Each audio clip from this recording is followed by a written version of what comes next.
सांझ ख्वाब देखते थे नैना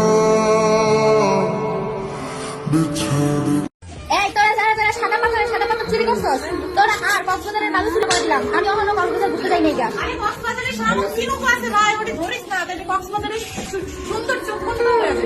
তোরা যারা যারা সিলেটের স্টোরি যে সাদা পাথর চুরি করছস তোরই থাক। অনেক কিছু না খাই আসলি পেমেন্ট করে করছস আর কক্সবাজারের মালু বিক্রিস না। বুঝছস একটু আমার যাওয়ার লেগা একটু তুই আমার মুখটা দিবি বের কথা আমি তো ছাড়বো না। না আমি ছাড়বো না। কেন যাইবো না তুমি? তুমি কেন সিনক্রেট করতে? তোমার উদ্দেশ্য কি ছিল? না উদ্দেশ্য কি ছিল আমার বিয়ে করার? কেন এই যে ভাইরাল হইছো তাহলে আবার তুমি এটা দেখছো কেন? তুমি কি করছো ঝিনাইদহ এবং এই ঢাকা সবাই ভালো জানে। হ্যাঁ তুমি তোমার ফুল ফ্যামিলির টাকা ঢাকে সব কিছু দাও।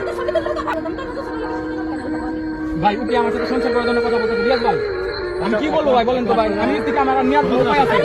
একটু সমাধানে যান, একটু সমাধানে যান। আপু ও মিথ্যা কথা বললো, আমার তো আগেই জায়গায় আমি কেন যাবো? আমার স্বামীর সাথে কেন মিথ্যা কথা বললো? ওর সময় মা বাবা করে বউ করে, ওর সাথে